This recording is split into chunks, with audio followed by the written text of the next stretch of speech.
Everyone's trying to change their life. But very few people realize life isn't what needs to change, you are. You don't see the world as it is. You see the world as you are. And this is where most people get it wrong. They chase money, they chase relationships, they chase opportunity. And when it doesn't bend for them, they say, the world is unfair.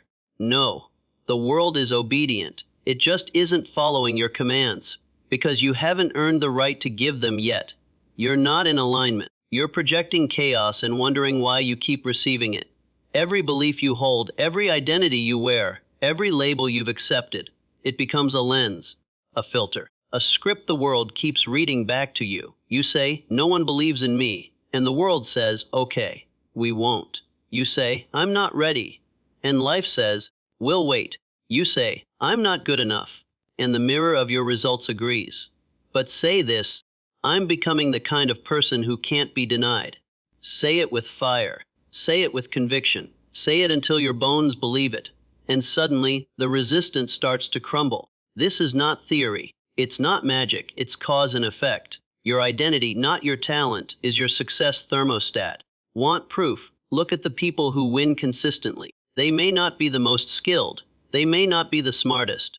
But they carry themselves with a certain certainty.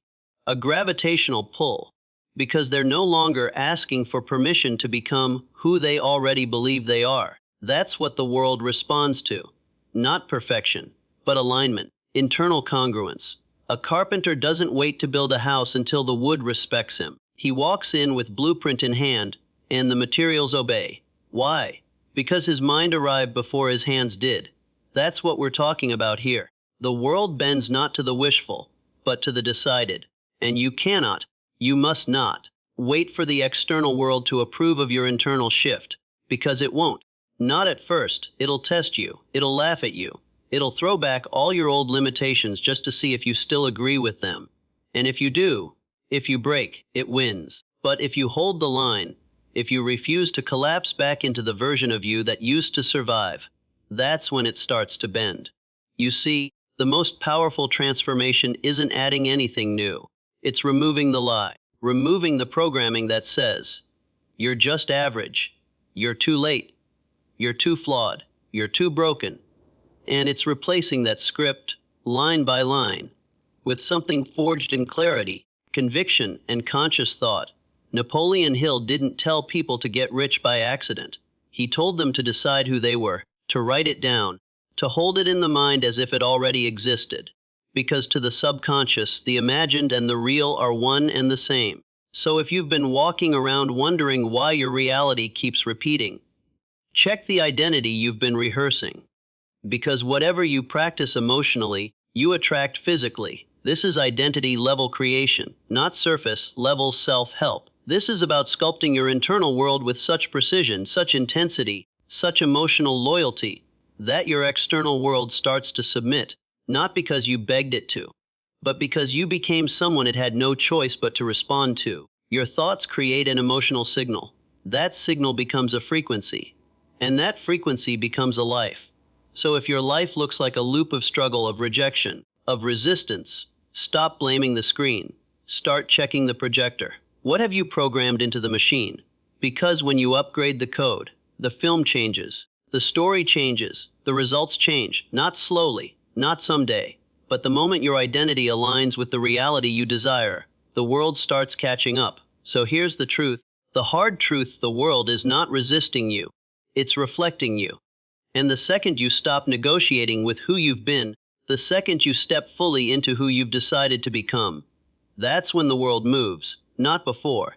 And the best part, you don't have to wait to be seen. You don't have to wait to be chosen.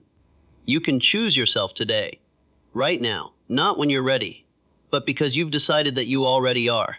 So burn the old story, bury the old self, rewire the blueprint. Because once you become someone the world can't ignore, the world will have no choice but to obey. Stop waiting for your reality to shift. Start becoming the kind of person it must respond to. You can tell everything about a person's future by how they speak about their desires, not their casual wants, not their temporary interests. I'm talking about the fire, the burning obsession that refuses to go quiet. Desire, real desire, doesn't ask for permission. It doesn't wait for timing. It doesn't check the market or call a friend or scroll through comments to be validated. It simply exists, loud, raw, unreasonable. And when you feel it, you know. It's not polite, it's not logical, but it's divine. This is the kind of desire that Napoleon Hill called the starting point of all achievement. Not talent, not resources, not connections, but an inner force so powerful it bends time, circumstance, and even biology. You see, you were born with a creative mechanism inside of you, and that mechanism is activated not by safety, but by intensity. People say, I don't know what I want. That's not true. What they mean is, I've suppressed what I want for so long that I've forgotten how to hear it. Desire is not born from the outside. It is remembered from within, and if you silence it, if you dim it to keep the peace or blend in or avoid the discomfort of wanting more, you don't just lose a dream, you lose your compass. Because here's the deeper truth, your desire isn't random. It's coded into your soul for a reason. It's proof that something in you is meant to be expressed into the world. And if you don't honor that desire, the world loses something it was never designed to produce without you. This is why average people never rise. Because their desire is negotiable. They'll pursue it until it gets uncomfortable, until someone laughs, until they feel like a beginner, and then they stop. But the ones who move the world, they don't treat desire like a maybe. They treat it like a vow. They don't need to be motivated. They are motivation. They don't wait for the right conditions. They declare, this is who I am, and nothing is going to talk me out of it. Desire of that magnitude isn't just a feeling. It's a decision. It's a psychological contract that says, this life, this one right here, will not end with me wondering what could have been. And the beautiful thing is, when you lock in on a desire that deeply, reality begins to respond in strange and precise ways. Opportunities you couldn't see before start to appear. People show up. Ideas connect. The world reorganizes itself around the level of intensity you bring to the table. Because desire, when it's pure, when it's deep, becomes magnetic. Not because of magic, but because of focus. When the mind knows what to look for, it stops being distracted by everything else. It goes to work, quietly, relentlessly, efficiently. This is what most people miss. They confuse distraction with options. They confuse curiosity with clarity. But true clarity comes when you have a desire that leaves no room for alternatives. The man who chases 2 rabbits catches none, but the one who wakes up every morning with one burning target in his mind, that man is unstoppable. Think of the greats, the ones we still speak of long after they're gone. Edison didn't just hope for light, he was obsessed with it.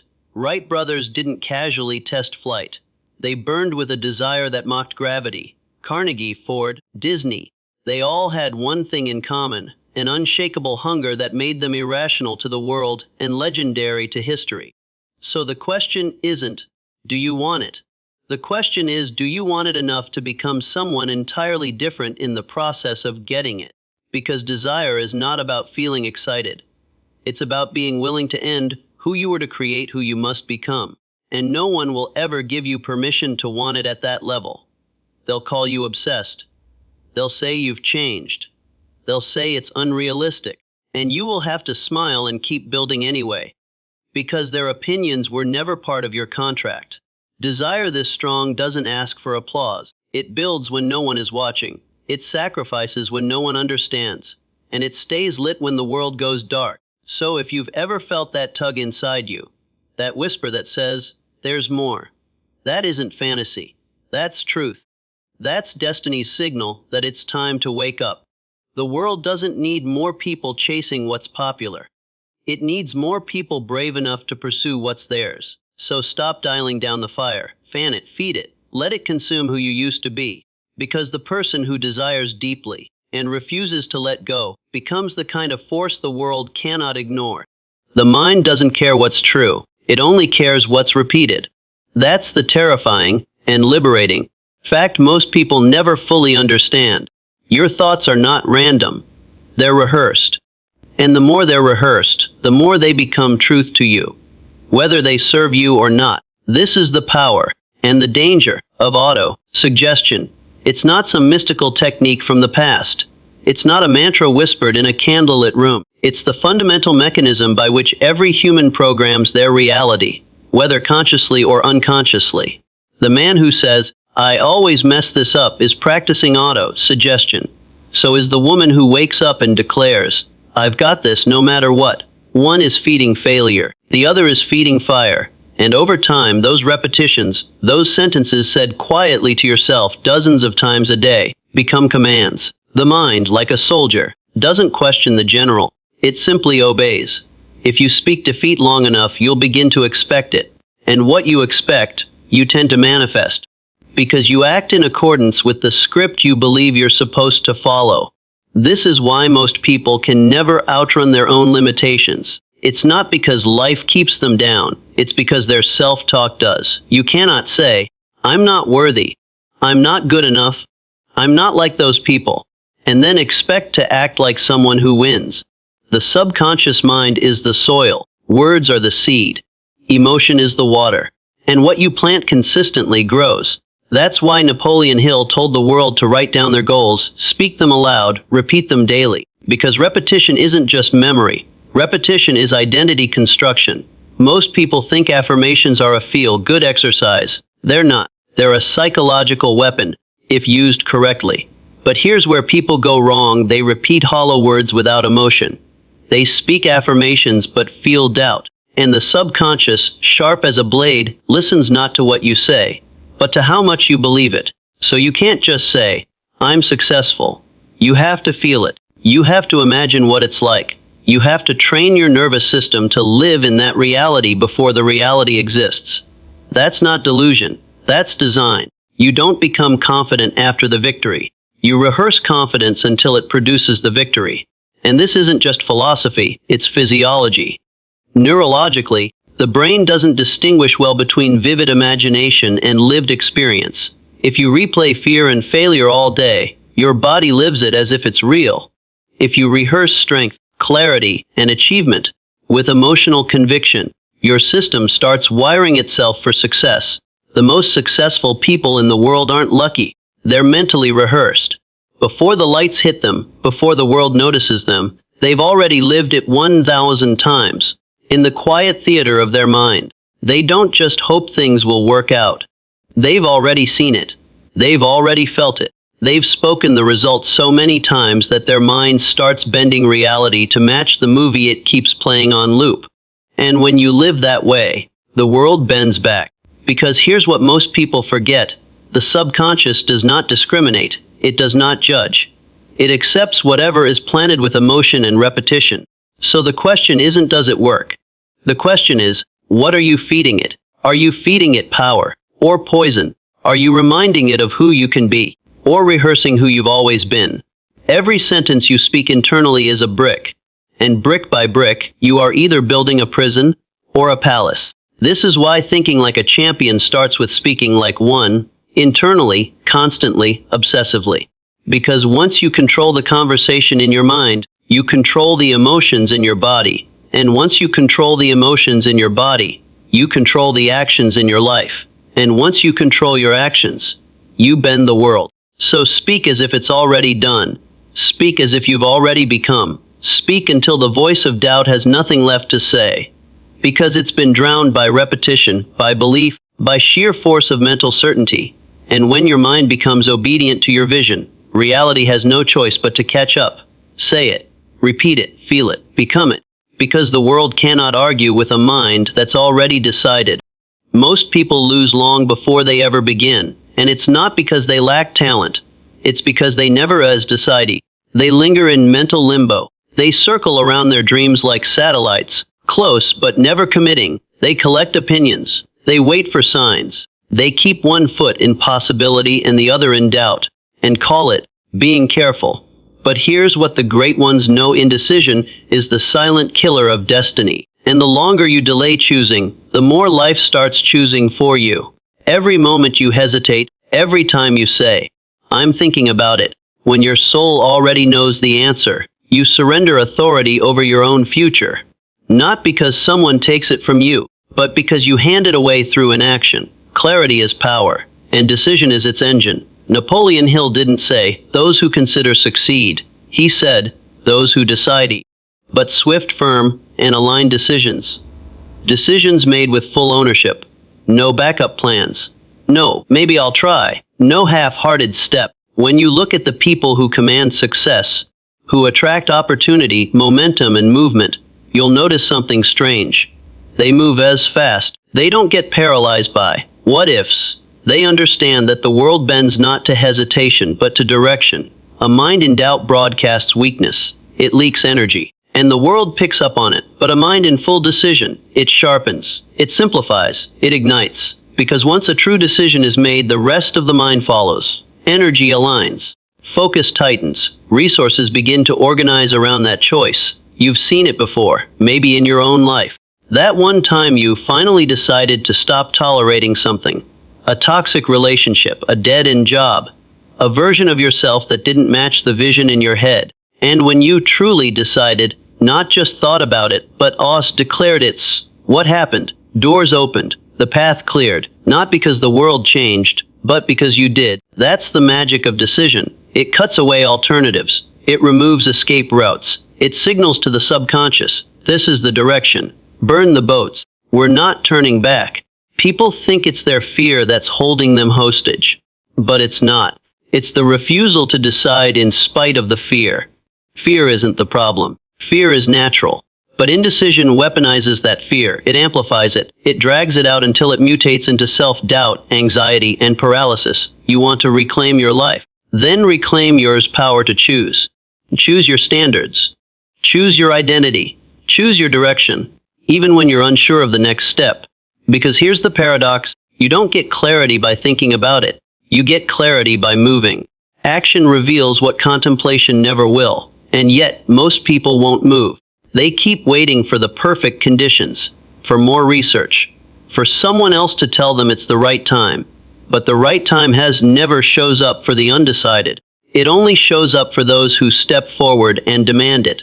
The Wright brothers didn't wait until flight was safe. They made a decision that humanity could fly, and then figured it out in motion. Edison didn't wait until the invention was obvious. He decided light was possible, and chased it through 1,000 failures. They didn't have guarantees. They had decisions, and those decisions shaped everything that came after. So let me ask you, plainly, what are you putting off deciding? What part of your future is still on pause because you're waiting for some mystical certainty that will never come? You're not stuck because you lack knowledge. You're stuck because you won't choose. And until you do, every strategy, every opportunity, every motivational video will feel like background noise. Because nothing moves until you do. But when you choose, when you draw the line in the sand and say, this is who I am now, you activate forces inside of you that have been dormant for years. Confidence returns. Energy increases. You stop second guessing. You stop asking for approval. You move from hoping to knowing. And the world, in its mysterious way, begins to shift. Not because you controlled it, but because you aligned with it through decision. So don't wait another day to feel ready. Don't wait for signs. Don't wait for a guarantee that never comes. Decide who you are. Decide what you want. And move like someone who knows the world bends for those who dare to decide. Everyone wants to believe, but few are willing to train belief. We've made faith into a feeling. Something you either have, or you don't. Something that arrives on a wave of emotion or vanishes in the face of difficulty. But that's not what faith really is. Not the kind of faith that builds empires. Not the kind of faith that carries a person through 10,000 rejections and still refuses to break. The truth is, faith is not a mood. Faith is a discipline. You build it the same way you build muscle. Through resistance, through repetition, and through conscious effort long after your enthusiasm has faded. People talk about belief like it's a luxury. I just wish I could believe in myself. No, you don't wish to believe. You practice believing, daily, relentlessly, without applause. Without proof, the greats, the ones who altered industries, shaped nations, rewrote history. They didn't have perfect certainty when they started. They built it in the trenches. Think of Lincoln, decade after decade of failure, loss, betrayal. And yet, he moved forward. Why? Because he disciplined his mind to obey vision, not circumstance. Think of Walt Disney. They said he lacked imagination. Banks denied him. Studios rejected him. But the man kept building in his head what no one could see on paper. Why? Because belief had become a habit, a practiced internal stance, not dependent on what the world was doing that day. See, if you only believe when things are going well, that's not belief. That's momentum, and momentum is fleeting. It vanishes the moment you hit resistance. But faith, true, practiced, disciplined faith, that's the engine that keeps running long after the crowd has left, long after the applause goes silent, long after your results say you should quit. You don't get to outsource this. You don't get to wait for someone else to believe in you so you can finally believe in yourself. Because nobody can give you that. And nobody is coming to hand it to you. The champions of life build it. They write it down. They repeat it. They visualize it. They rehearse it. They speak it into existence long before the world ever echoes it back. This is where most people fall short. They believe in what they see. But the rare ones, the ones who change everything, see what they believe. They create the inner picture and hold it so vividly that the outer world is forced to match it, eventually, not by chance, but by persistence. And let's be honest, it's hard when you've tried and failed, when nothing around you validates your effort, when doubt whispers louder than your goals. But here's the question you must ask yourself. Who am I when there is no evidence? Who am I when no one's watching? What story do I choose to reinforce when it's just me and my mind? Because that's where faith is built. It's built in the silence. It's built in the discipline of choosing your identity again and again, especially on the days when everything contradicts it. Napoleon Hill taught this with such force because he understood that most people lose not from lack of opportunity, but from lack of belief in themselves. And belief is not granted. It is trained. You train it by standing guard at the gate of your mind. You train it by refusing to let your circumstances dictate your self-worth. You train it by disciplining your attention to what you allow in, to what you dwell on, to the internal movie you play on loop.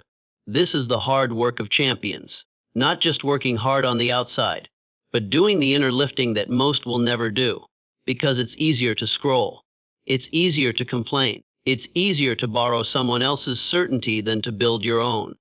But when you build it, when you forge that unshakable core of belief, the game changes. You stop looking for signs. You become the signal. You stop begging for permission. You walk like someone who already belongs. You stop checking the scoreboard every 5 minutes to measure your worth. You already know. And in that space, reality starts moving. Not because you forced it, but because you became someone reality had to answer to. So if you're waiting to feel ready before you move, stop. Get ready by moving. Build the faith as you go. Brick by brick, repetition by repetition, thought by thought. Because the world doesn't yield to the hesitant. It bends for the ones who kept walking when no one else believed. Not even themselves yet. They just kept showing up anyway. Faith is not found. It is forged. And you are its blacksmith. Discipline is the bridge between who you are and who you were meant to become. And the tragedy is that most people never cross it. Not because they can't, but because they won't. We glorify passion. We chase inspiration. We wait for motivation to strike like lightning. But none of that matters. Not really. If you don't have the discipline to act without feeling like it, every great vision begins with emotion. That spark, that clarity, that hunger. But every fulfilled vision ends in discipline, the daily deliberate choice to move. Even when the fire dims. Think about that. The greatest shift in your life will not come from a breakthrough. It will come from what you choose to do on the days when nothing is breaking through. That's the difference between the inspired and the unstoppable. Discipline is not about control. It's about commitment. It's the decision to be loyal to your future self, not your current mood. It says, I don't care how I feel right now. I care about who I promise to become. And that's the mental separation between champions and everyone else. Most people are driven by emotion. The elite are driven by values. One group wakes up and asks, how do I feel? The other wakes up and says, what needs to be done? You want to know why the world bends for certain people. It's because their consistency becomes intimidating. It makes them inevitable. They don't show up when it's easy. They show up until it becomes easy. They rewire their identity.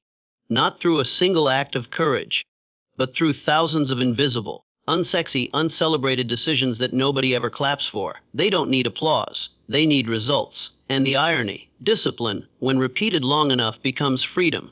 At first, it feels like a cage. You sacrifice. You restrict. You follow structure. But what you're really doing is training your nervous system to obey you. And the longer you stay in that rhythm, the more power you gain.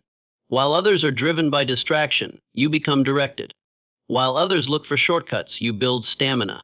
And while others quit when things get hard, you adapt. Because your identity is no longer fragile. You don't need ideal conditions. You've become independent of them. That's the prize most people never collect. The ability to control your impulses, to delay gratification, to prioritize vision over feelings. Because discipline isn't just about action. It's about mastery. Mastery of self, mastery of environment, mastery of time. And nothing reveals your potential like what you do when no one is watching. Napoleon Hill saw this clearly. He wrote about how successful people develop the habit of doing more than they're paid for. Not because they're trying to impress anyone, but because it builds something internal. It ingrains the idea, I do not require external force. I am the force. And once you internalize that, once your actions are no longer dependent on mood, motivation, or momentum, you become dangerous. Not in the reckless sense, but in the unshakable sense. Because here's the secret: discipline doesn't drain you. It strengthens you. The more consistently you act in alignment with your values, the less energy you waste on indecision, self-doubt, or regret. You wake up knowing who you are, and when the world tries to push you off course, your routine holds the line. This is why discipline must be trained. Just like belief, you don't wait for it. You engineer it. You build systems, not motivation. You choose structure, not spontaneity. You make your priorities so obvious that even your worst days can't make you forget them. Think of it like this: motivation is like fire. It burns hot, but dies fast. Discipline is the furnace. It keeps the heat alive through storms, through setback, through every emotion your brain throws at you to stop. It doesn't ask if you're ready. It tells you, we go anyway. So stop giving power to how you feel. Feelings are feedback, not commands. Let them inform you, but never let them own you. If your dreams are real, then your discipline must be stronger than your moods. Otherwise, your future will be nothing more than a mood swing away from collapse. The world bends not for the inspired, but for the disciplined. Because disciplined, practiced long enough, turns the impossible into the inevitable. You don't need to feel like it. You need to finish it. And the day you honor that truth is the day the world begins to honor you.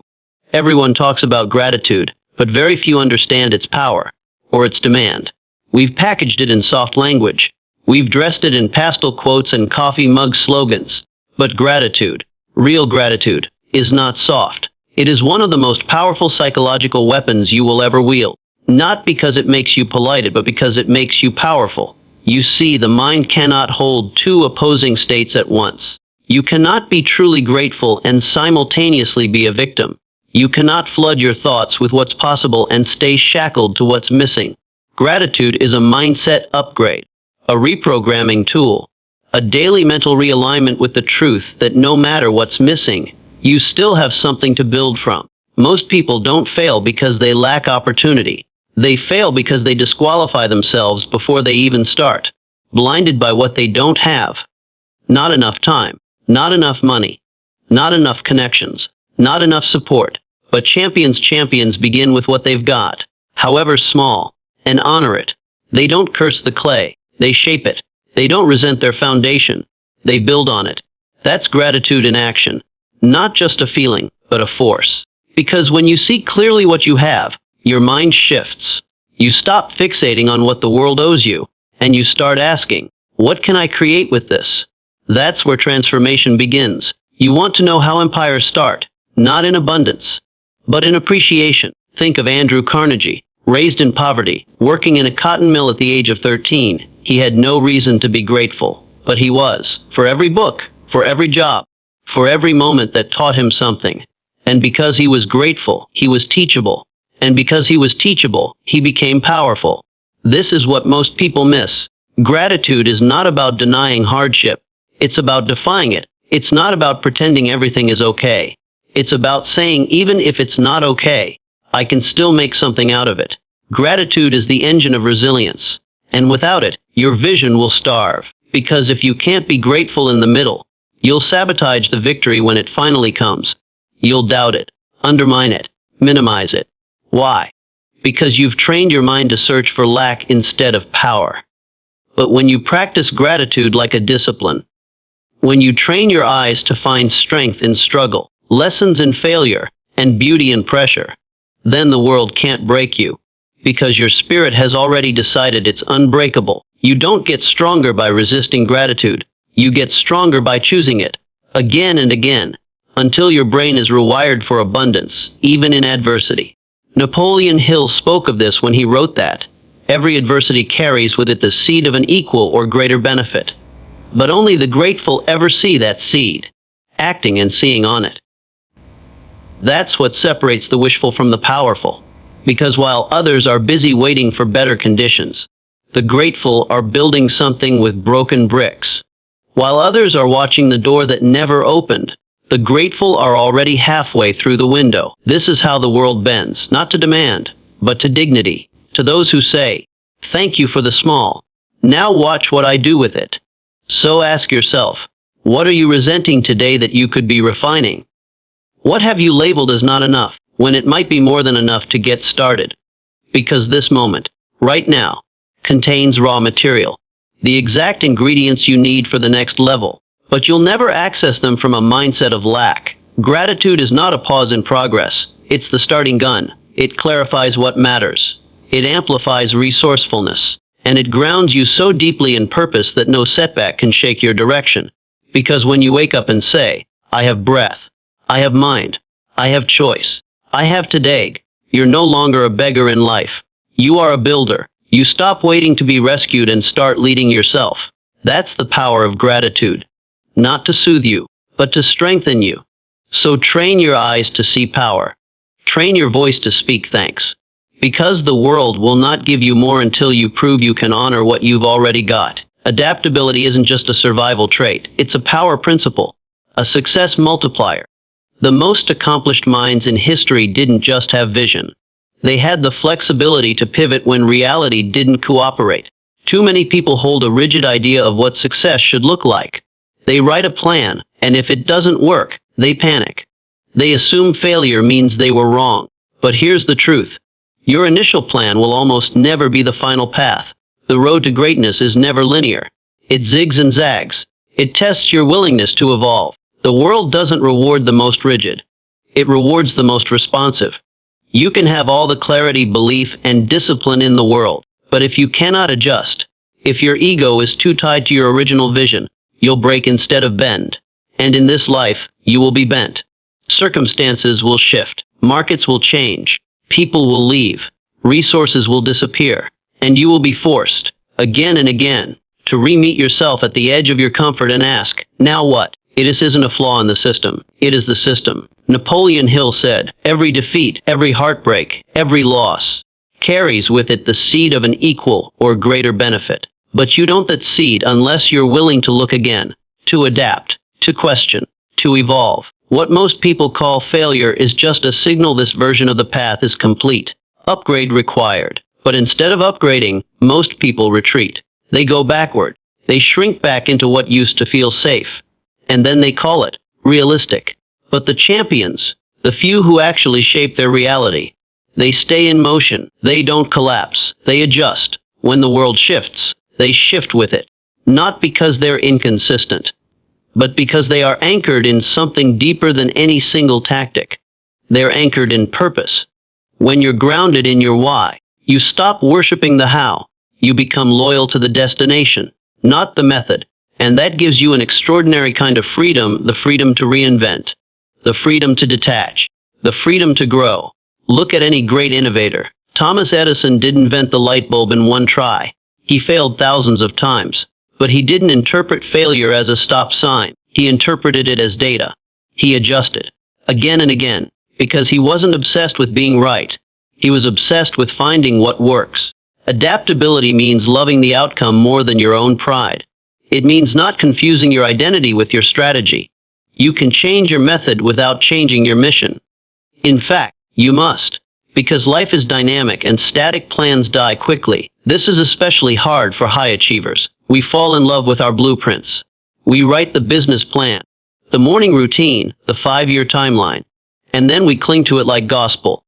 But success doesn't come to the person with the perfect plan. It comes to the person who updates their plan faster than reality updates its rules. You want to lead in any space: business, relationships, health, legacy. Then you have to become someone who doesn't crack when conditions change. You adjust your stance. You reframe the goal. You keep going, but smarter, sharper, stronger. There's no shame in redirection. What looks like detour is often divine efficiency. And when you resist that, when you stay stuck in how it was supposed to go, you shut down the very flow of life that's trying to help you evolve. Let go of the need for control. Replace it with responsiveness. That's the skill of the truly powerful, because adaptability is not weakness. It's not uncertainty. It's intelligence. It's the rare ability to balance conviction with curiosity, to say, this is my vision, and if the path shifts, I will shift, without losing myself. That's how you survive the storm and still build the ship.